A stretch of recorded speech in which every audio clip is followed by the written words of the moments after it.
Good afternoon, everybody, and welcome to the International Association of Fire Chiefs Learning Sessions. Today, we've got a great presentation for you, and we hope that everybody's ready to learn about the EMS and treatment in place alternative destinations and navigating, balancing, billing challenges. So let's get started. I'm Jeff Dillon, Strategic Advisor for the International Association of Fire Chiefs. I want to welcome to today's broadcast.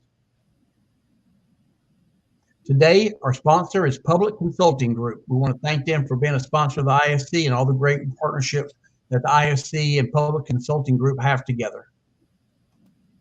Before we begin, this audio is being broadcast using VoIP technology through your computer speakers or headset. Make sure that your speakers or headsets are turned on and the volume is turned up. Audience microphones have been muted for this presentation. If you experience any technical difficulties, please contact our IFC support at webinars@ifc.org or through the chat function you'll see in the top right.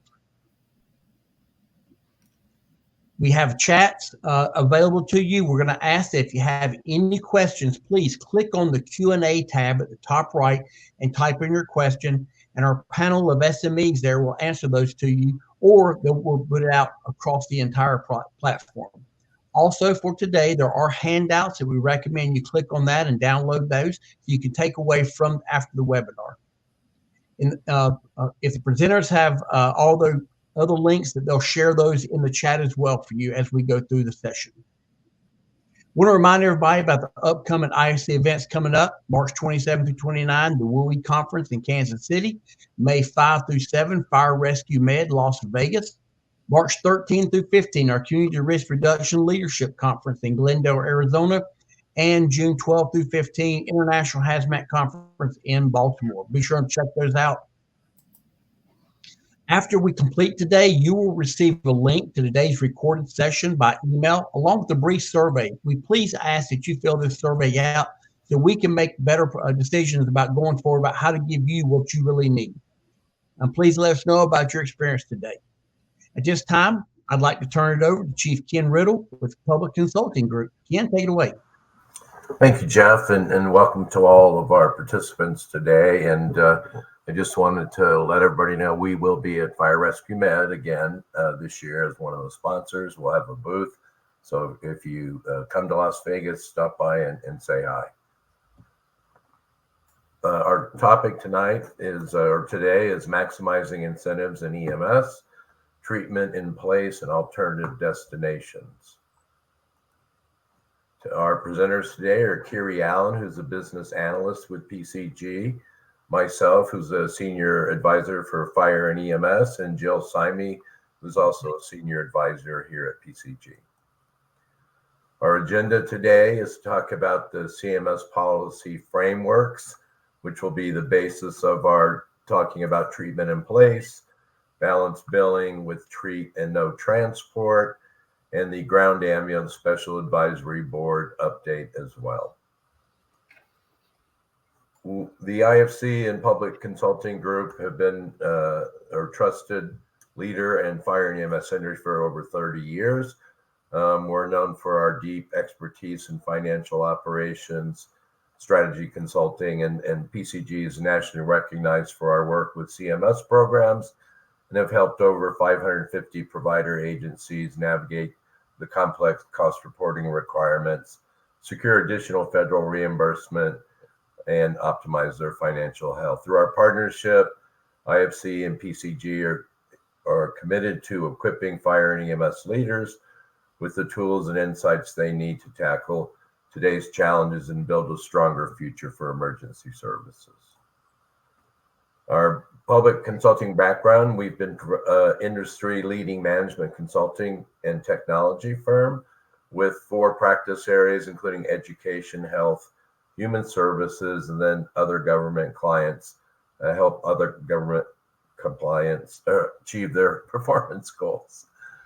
We have a full suite of services to support fire and EMS agencies, including data-driven decision-making, workforce and operational assessments, feasibility studies, and administrative planning.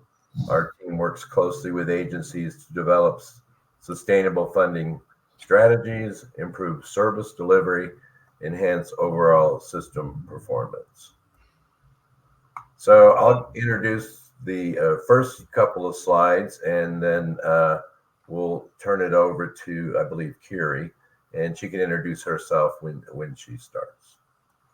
So the basis of today's presentation is on a couple of CMS policies, guidance P22.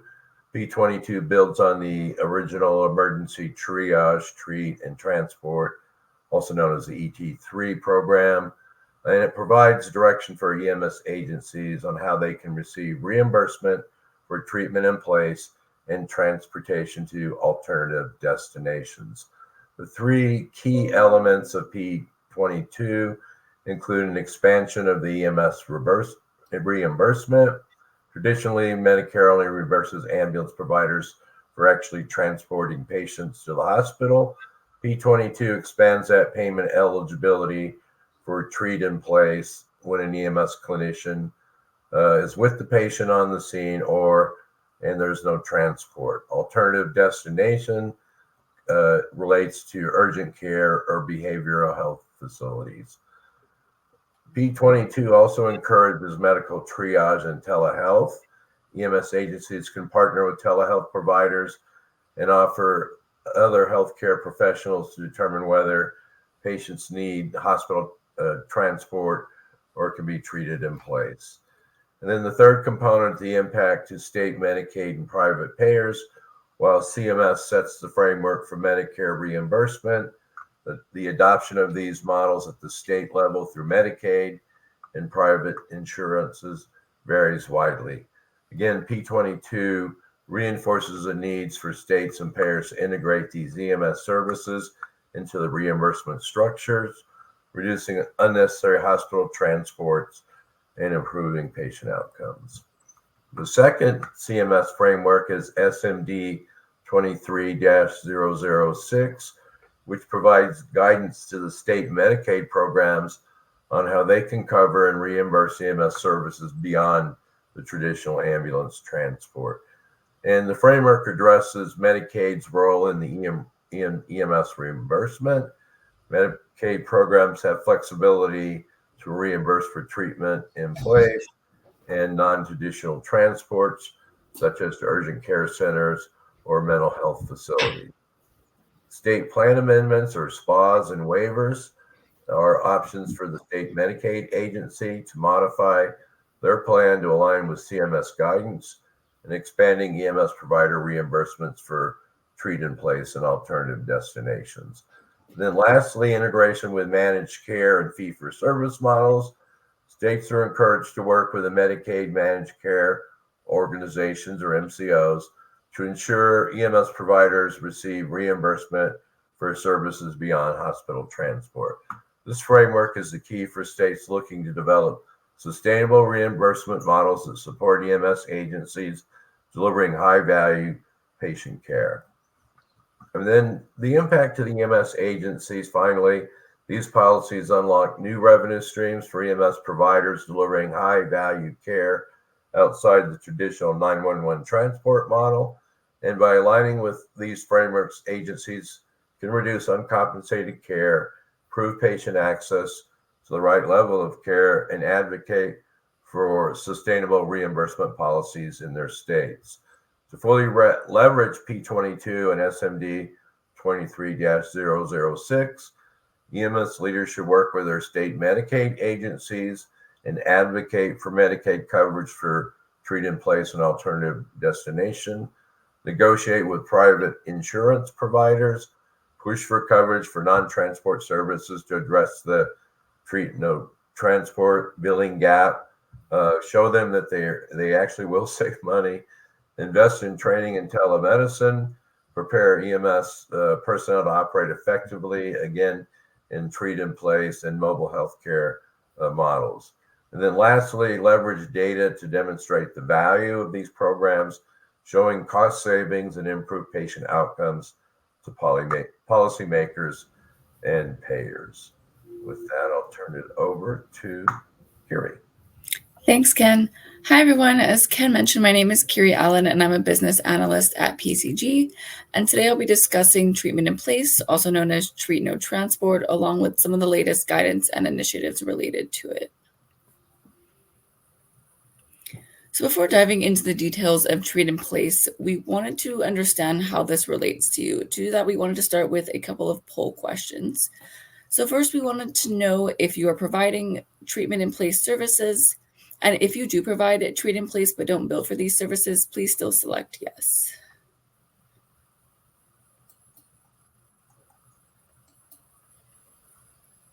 Just give everyone a few moments to respond.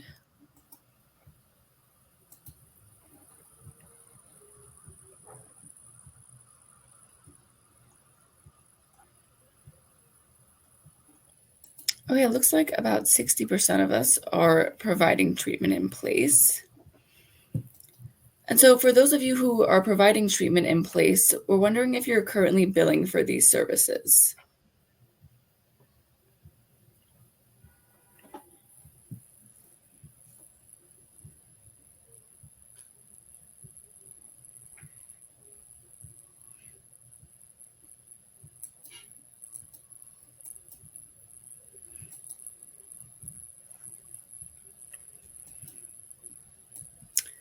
Okay, so only about 33-ish% of us, so a third of us, are billing for those treatment in place services.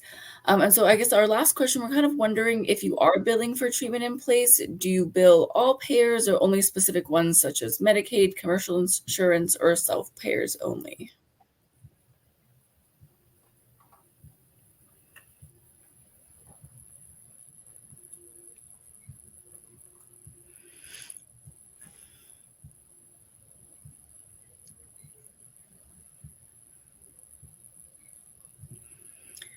It looks like we have a mix of responses, which is probably part of the reason you're here, to learn more about treatment in place and how you can leverage federal guidance and state initiatives. Treatment in place is the act of providing medical care on site without transporting patients to healthcare facilities. So there are many benefits of treatment in place for patients, healthcare systems, and EMS providers. For example, treatment in place minimizes avoidable hospital visits, decreasing infection risks, and reducing ER crowding. It also reduces healthcare costs by preventing unnecessary ambulance transports and hospital admissions. And treatment in place also allows for faster care and improved patient satisfaction because patients can receive immediate treatment in a comfortable and familiar setting. And also, treatment in place services are not currently covered under Medicare Part B. So many federal entities have acknowledged treatment in place and have highlighted the flexibilities for state authorities to cover treatment in place services.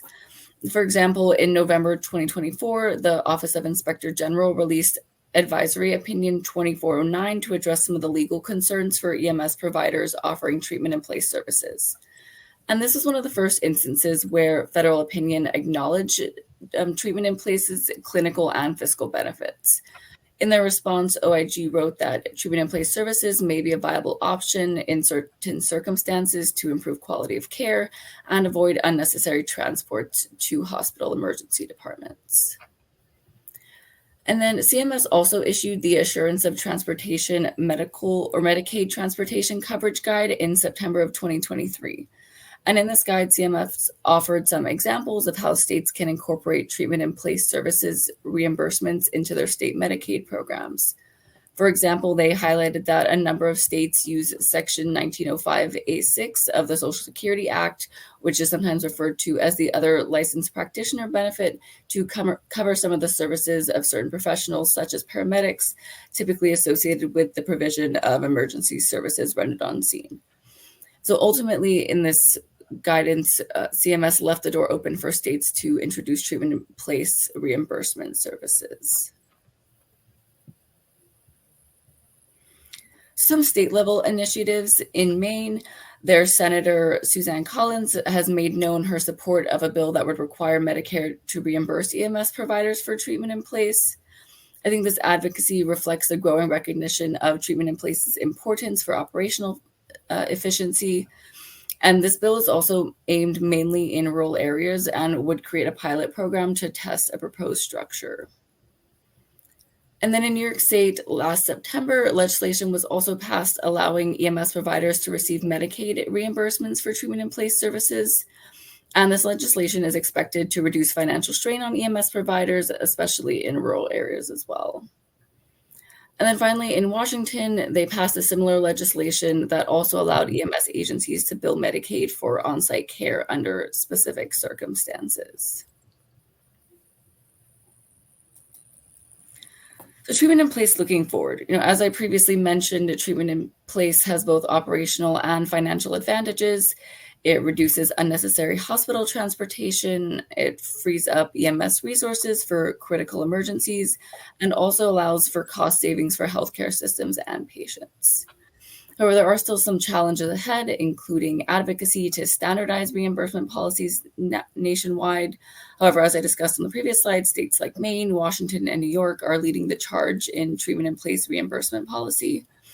And then another challenge is that Medicare and private coverage for treatment in place services still remains quite limited.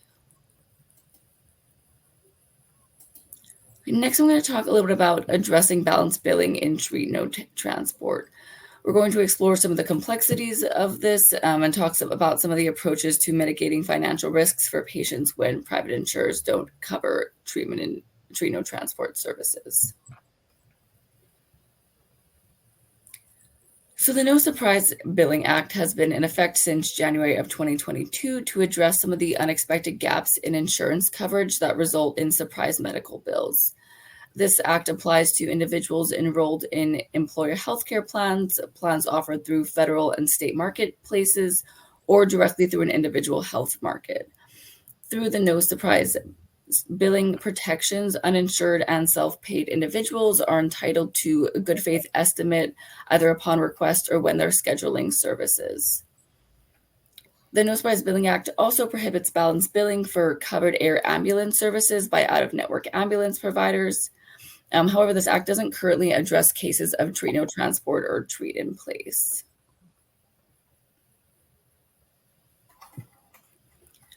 So addressing some balanced billing in treat-no-transport. There are some potential barriers, including a lack of federal guidance about treat-no-transport. As I mentioned earlier, they left a lot of the action up to states. Many EMS providers also rely on cost sharing to ensure adequate reimbursement. And then it's also often difficult to obtain data about instances of treat-no-transport since it often isn't billed. Some state level action. New Hampshire is currently collaborating with stakeholders to assess reimbursement rates and address balanced billing through rate development. The state of Washington is also conducting an actuarial analysis on the costs, potential cost savings, and net impact of covering GSO services for treat-no-transport.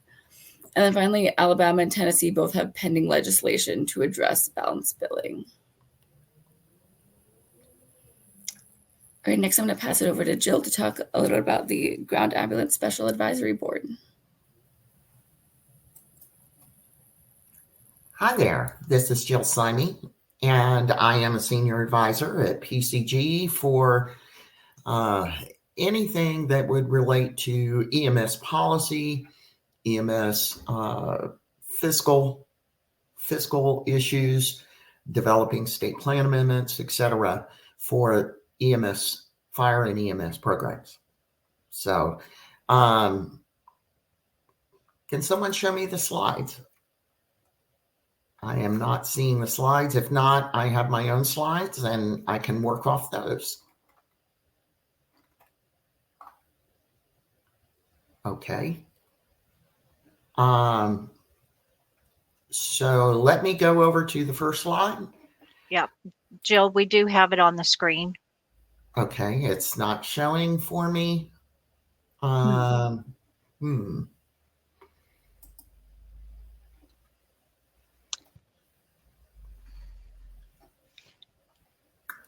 And I'm not sure why.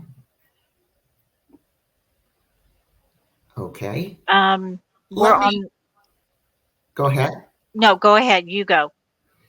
No, I mean, I have the slides pulled up on my personal computer, and I can certainly work off that. Okay. And then if you would like to, right now we are on slide 20, the Ground Ambulance and Patient Billing Advisory Committee slide. And if you want to just let me know when to advance, I can advance to the next slide. Okay, that sounds perfect. Thank you so much. Currently, I'm not sure if you're aware, but President Trump, and back in 2020, initiated a no surprise bill, and it was implemented for hospitals and for outpatient facilities and for air ambulance. And essentially, what the no surprise bill did was eliminate for many consumers, for many patients, the need to receive these outrageous bills for services as a surprise and be unable to pay for them. So the bill did not include ground ambulance. So if you will go to the next slide, which is Ground Ambulance and Patient Advisory Committee. And on that slide, what they did was they created a special advisory committee that would review ambulance, because CMS realized that they did not have enough information to apply the No Surprises Act to the ground ambulance providers. Quite simply, there were policies already in effect. There was legislation already in effect in various states and in various communities. And so they created this advisory committee to take a special look at ground ambulance. And what I'm going to discuss with you today is the findings from that advisory group and how that would implement, how this would affect ground ambulance should it be implemented. I think this is a good thing. The advisory committee actually submitted their final recommendations on August 28th of 2024, last year. And so the committee, which was the advisory board, which was comprised, actually represented and had participation from ground ambulance, from actual providers, from consumers and consumer organizations, as well as payers. So, because really this is a complex issue that all parties need to come to agreement upon. So the advisory board made 12 recommendations that they all agreed upon. Then there were 2 other recommendations that it wasn't so much that they couldn't come to agreement upon them, but they felt that they were outside the scope of the committee, because in order to implement those recommendations, there would need to be consensus in Congress, and there would need to be a mandate. And one of those is for treatment in place. So what they actually wanted to do was expand EMS coverage to include non-emergency treatment, no transport, or TIP, treatment in place. They also could not agree upon any actual Medicare rates, because usually when they set a rate for a service, it's usually in Medicaid. I used to work in rate setting for the Texas Health and Human Services Commission, and usually Medicaid rates are developed as a percentage of Medicare rates for covered and non-covered ground ambulance services. So these were the 2 items that the committee recommended go back to CMS for further consideration. Next slide. So ground ambulance, even CMS realized ground ambulance is different. There are various distinctions for Grand Ambulance because it's subject to unique market conditions, public regulations, and services. So let me review some of those for you. Why is EMS unique? Because EMS is required to respond to all calls, whether emergent or non-emergent. Unlike some of the other providers that are subject to balance billing rules at the moment. These are mandated services. And by mandated, it means you are providing transports, but you're also providing treatment in place and interfacility transports, which are above and beyond current reimbursement in many cases. So what the committee recommended was that all services be covered by the no surprise balance billing prohibition, not just transports.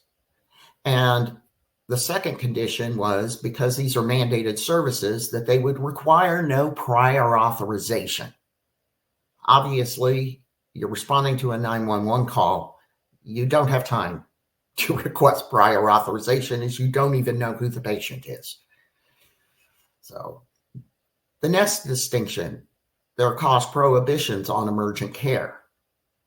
So what's happening are consumers may not seek emergent care even when they really need it because of the high costs involved when cost sharing for them is not limited.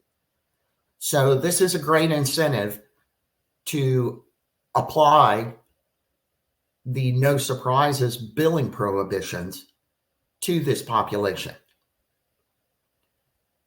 Minimal in-network contracting. So how it works with the other providers and no surprises, and how this all came up was, in many cases, if a patient goes to the hospital, but the hospital is not in the payer's in-network contract, then those bills were not being paid by the payer. Blue Cross wouldn't pay it because the hospital's not in network. Well, there is an incredibly small percentage of EMS providers that actually participate in in-network arrangements with those insurers. So consequently, what happens in no surprises for other providers, such as hospitals, is they negotiate a qualifying payment amount with their payers. So that qualifying payment amount is usually established at the in-network payment amount. Well, since EMS is not an in-network provider, they don't participate in in-network arrangements, there is no in-network payment amount established for them. So this, again, makes ambulance very unique. Finally, many fire and ambulance departments are subject to, they participate as public providers. Obviously, there are a large number of private providers too, but the majority are publicly owned and operated. And so this is another issue for them, unlike hospitals or air ambulance or possibly, other providers who would be subject to no surprise balance billing prohibitions.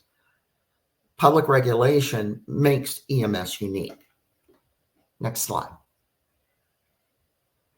So any recommendations by the advisory board must take into consideration these distinctions for ground ambulance. So on the next slide, we'll talk about key recommendations of the advisory board committee. These recommendations, because of those distinctions for ambulance, meant that the committee agreed that all of their 12 recommendations that they agreed upon should be considered in their entirety or not at all with respect to ground ambulance. Simply banning balance billing without addressing these issues simply will not work. It will not work for the payers. It will not work for the ambulance. It will not work for the patients. So here's what they agreed that any prohibition on balance billing for ground ambulance should do. Obviously, the goal of this is to limit insurance cost sharing for patients. So the amount that a patient would have to pay on one of these emergency events should be limited. And in limiting it, that amount needs to include guardrails for both the consumer and for the provider to ensure that they have continued access to care. And that means the payment for EMS should be reasonable. And it should apply in terms of coverage for all out-of-network EMS services. And virtually, as I discussed earlier, all EMS services pretty much are out-of-network. One of the items that was included as a requirement in the initial no surprises bill for hospitals, etc., was pre-service disclosures, meaning here is, let's post what it would cost you for this service up front. And again, providing notice and obtaining consent. Well, as we know, many times ambulance providers go out and the patient is unconscious, or they may not be able to provide notice or consent. If it's a child, patient isn't, and the parent isn't there, the guarantor or whatever. So one of the recommendations is to redesign those forms to make them as user-friendly or eliminated for EMS. The other requirement for the original no surprises bill for hospitals is if you can't come to terms on what a qualifying payment is for reimbursement, the last place you can go is independent dispute resolution, which is actually coordinated by the Consumer Protection Agency. So right now, there are about 685,000 disputes going on right now, just in 2023, where a provider could not come to terms with the payer. And so it goes to this IDR, or independent dispute resolution. This is one of the items that desperately needs refinement and change. So this committee actually did the work to come up with an out-of-the-box solution for establishing an alternative to IDR for EMS. And we'll talk about that in a moment. Any recommendation would also need to affirm the primary role of local governmental entities. And that is the primary role of the state, as well as your cities, your counties, your fire or EMS districts, etc., in overseeing balance billing and rate setting. On the next slide, I just wanted to share with you some of the states who have been very proactive in establishing protections. And when I say protections, but it's for instance, many states are coming up with their own legislation in anticipation that ground ambulance would be included at some point. And most have, all of them prescribe to balanced billing protections. Some of them also have included some form of rate reimbursement. So something that is reasonable for EMS, but not excessive for the payer. And I looked at Texas the other day, and typically they collect information on what the providers are currently doing. They may have local agreements, or they are subject to, at minimum, a percentage of Medicare reimbursement.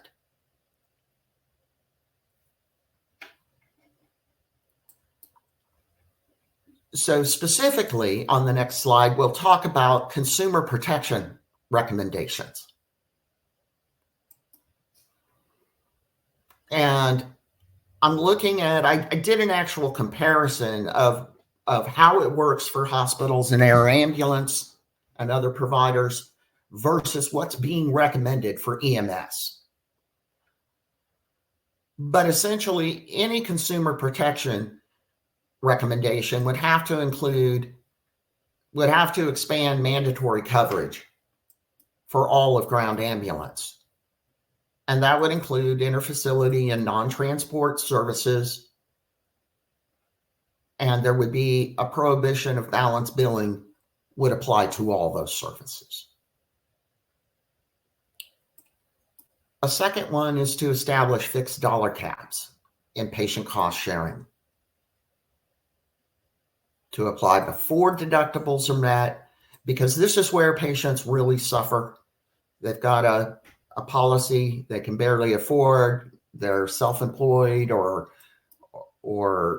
they've been uninsured but make too much income for Medicaid, and they have a high deductible to meet. And what we're trying to do here, what the advisory board said was, let's apply it before deductibles are met, because we don't want patients not to seek emergency care due to high costs. But at the same time, again, we need those guardrails to ensure that any limits on the cost sharing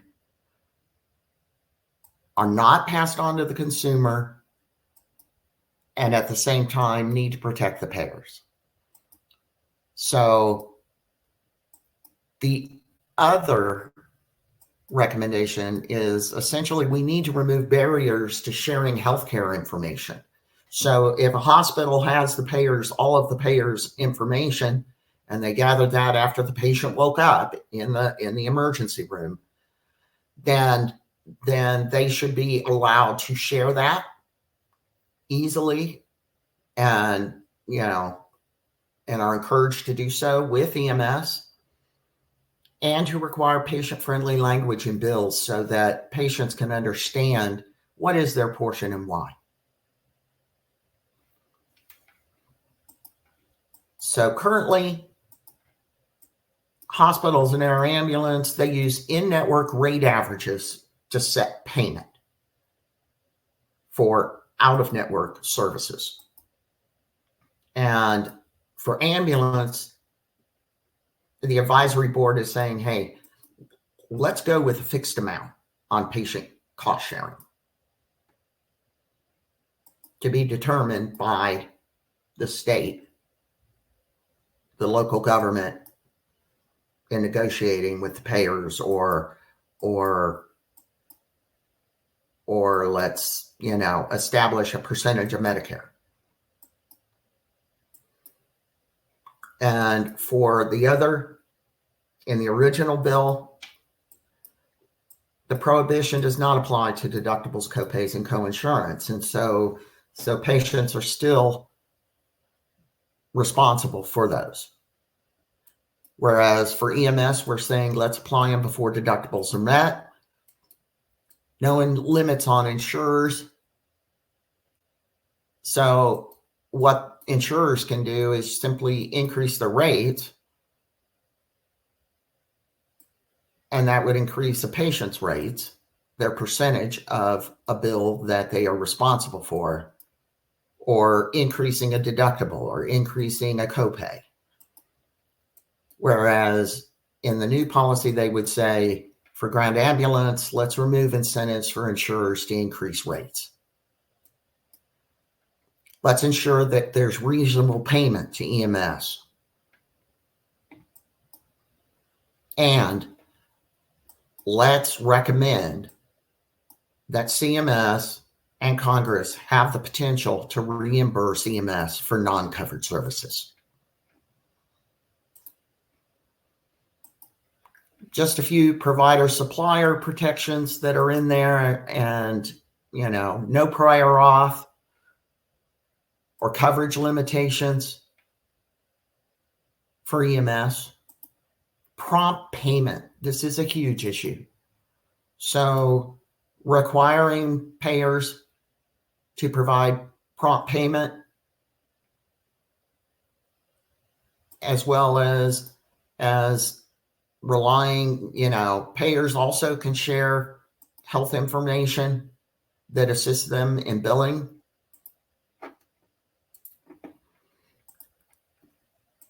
And establishing guardrails within the language to ensure the state and local governments, do not establish payment rates that punish the insurers.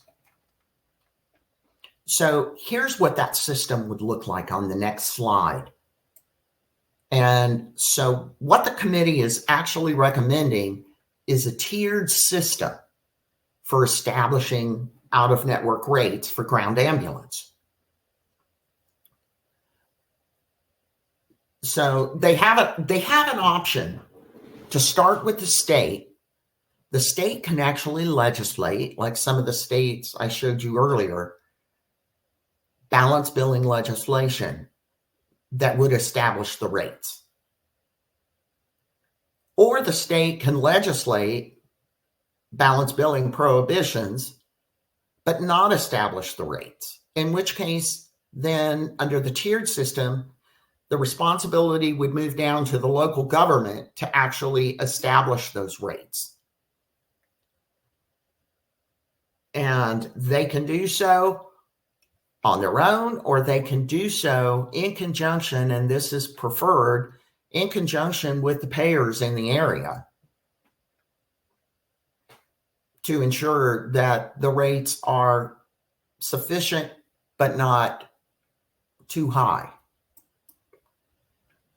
And lastly, if the local government cannot reach, negotiate out-of-network rates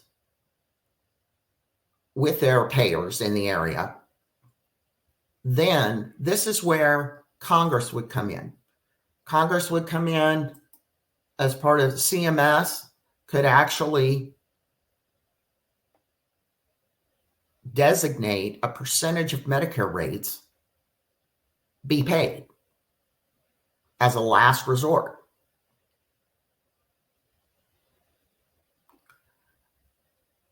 And this section here, which is in yellow, the non-covered services, these would also be possibly a percentage of Medicare. And this would apply to treatment in place, treat no transport services. So Congress or CMS would need to recommend reimbursement for these services in either case.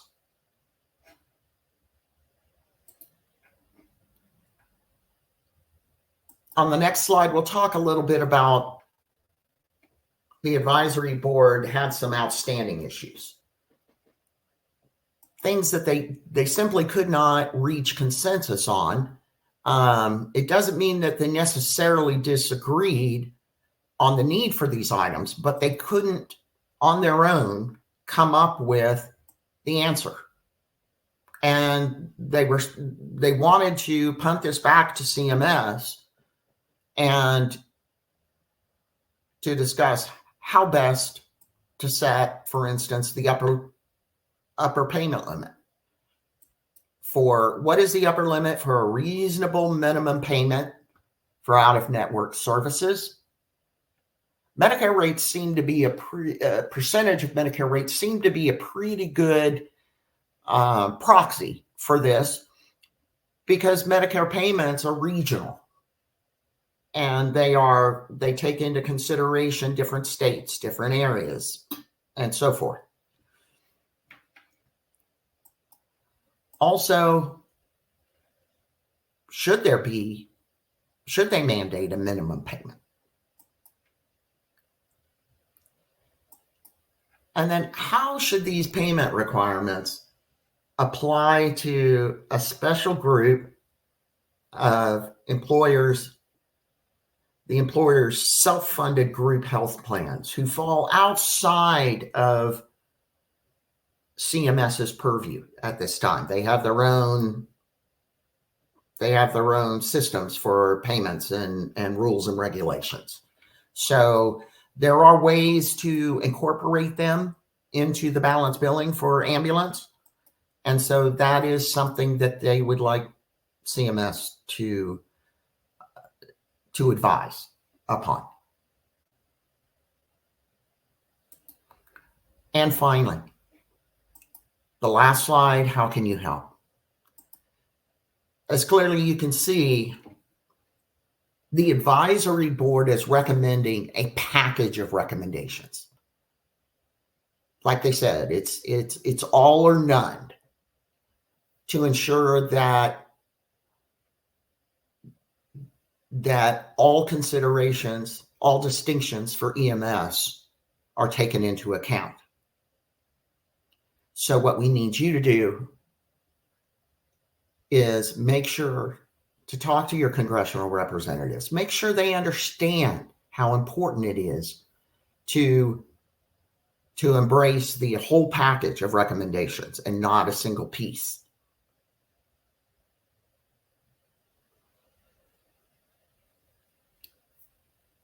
And that, one other thing I would mention is that currently the Center for Consumer Protections and Insurance is under scrutiny right now. It's under scrutiny as one of those federal regulations, federal agencies.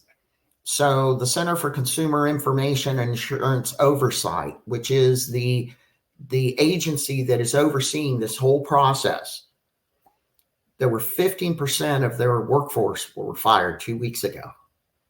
And this no surprises bill was actually Trump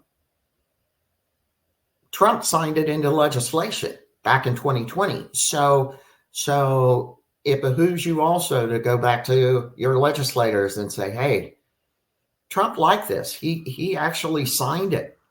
He headed it up. So we need the staff to continue to, for this agency, to continue their work, to refine it, and to expand it for ground ambulance. Thank you so much. And again, what can you do is to stay informed and engaged in participating in webinars like this today and be an advocate for the balance billing, treat no transport, and transportation alternative destinations. And I also want to mention the IFC actually does have a representative on the Gatsby board, and that's Chief Pete. Oh gosh, I'm blanking on his last name. He's out of Oceanside Beach. Pete yes. Lawrence. Pete has been the IFC's EMS section's kind of a ambulance billing guru for many, many years. At this point, we'll open it up to any questions. Chief, do you have any questions that came in through the chat? I've got one that really comes from me as well, but with the technology advancements that are taking place with a lot of the fire service records management systems, CADs, things like that, do you see the need for some legislation or for some, I guess, advice from our SMEs like y'all that can help drive these companies to a single narrative or, I guess, way of capturing that data and using that data that would help support these needs of the fire service and the billing questions and issues that go along with that? Is that something that the Public Consulting Group thinks that the IFC should possibly pull together some people around the technologies of our vendors as well as our users to help drive a single stream of that data collection? Jill, do you feel comfortable addressing that? Yeah, I'll speak to part of it, and what we're seeing, and I specialize in supplemental payments for ambulance providers, and we really need more consistent reporting, and because CMS is asking for new data all the time in support of supplemental payment cost reports and for allocating costs. And so essentially, one of the things that could possibly come out of the Medicare ground ambulance data collection is a survey, is looking at that and coming up with standard reporting that would go cut across all of the vendors and cut through some of the confusion on how much care is actually being provided. And that includes treatment in place and treat no transport, because as we said, those are mandated services. And I'll jump in here too. Hello, everybody. Sarah with PCG. I do work in a number of our different EMS and fire product lines, and I've worked on some of these projects we are establishing a cost of service. And our cost of service really right now, as Kiri went into with some of these projects, is going beyond the cost of transports and really looking into the different resources it requires your department to deploy an ambulance at any given time for any given reason, no matter the outcome of that call. And so it is really important for us to have clear lines of reporting in terms of your labor cost, your other different cost centers when it comes to being able to provide these services, and then being able to marry that cost data with your actual call data. Yes. And that is, I think, to your point, where some of the disconnect happens, because we all know that your billing data or your claims data doesn't necessarily match perfectly with your CAD data. So sometimes it can be very difficult, on that front, to connect the two. But beyond that, we want to really be able to say, okay, what's the cost every time your ambulance gets deployed? And how many times are you deploying for a medical call in nature where, again, you're not touching the patient at all, you're performing a treatment in place, they refuse to be transported, there was no need to be transported, whatever the cause. And then what are your traditional transport services look like? Really having your CAD set up so that you could distinguish those types of outcomes or dispositions is really important to have in one reporting mechanism, because again, the more different reports we have to pull together, or your department might be pulling together, the more complex and diluted and the bigger risk of not being able to have accurate representation of your department comes into play. So I will say that from the holistic standpoint is we want everything to match as best as possible, and we want to have limited number of resources when we're looking at data. Sarah, that's a great point. And we just went through this revolution the last 2.5 years on the nearest project, which is replacing Infers. Yeah. And they are looking at the same thing. So this would possibly be a great avenue to collaborate with Nearest and with our RMS companies and CAD companies to try and get a single stream of that data, because I know that is a challenge. I do see a question from Christopher T. I want to get to before we run out of time here. You didn't see it in the presentation. Will CMS distinguish between private EMS and public service EMS? Who wants to take that?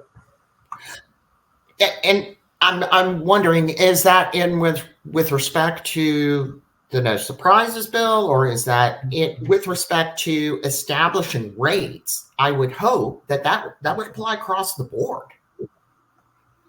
If they set up rates for tip or for treat no transport, that would apply across the board to all ambulance providers. Yeah, and to piggyback off of that, with some of the work that we're doing at the state level, we're trying to compile some of that GAC survey data, paid claims data to determine what that cost of service is. Our audience typically is commercial payers. And so we're working with the departments of insurance to go through these studies to come up with these models so that they can kind of set the tone for these reimbursable rates. And then from there, we hope to be able to push Medicaid and Medicare in that same direction for the state. But as Joe mentioned, it really does go across the board, no matter what type of organization you are. Now, I do think that there are some rural considerations here. I know that that's on kind of the tip of everybody's mind in terms of how are we going to protect our rural service providers. There are, I think, some additional funding and considerations for those type of providers, but that does not limit the private or the public in those rural areas, but just presents them in a different light given their consideration. Yeah, one of the things that they're trying to do is actually look at rural public ambulance, kind of like they do rural hospitals who are designated as critical access hospitals and receive special reimbursement. And if they could do that for rural EMS, whether it's private, public, doesn't matter. That would be awesome. And I just also wanted to mention, Jeff, we are working with the IFC and the Nearest and trying to see where we can incorporate some of the supplemental ambulance payment work into the actual CAD data, just again to make that simpler to identify time on task for public ambulance providers. Great. Thank you very much. Well, we're about to wrap up here. I want to give our panelists a chance to just do a closing thought and any recommendation for our attendees today. Go ahead, Karen.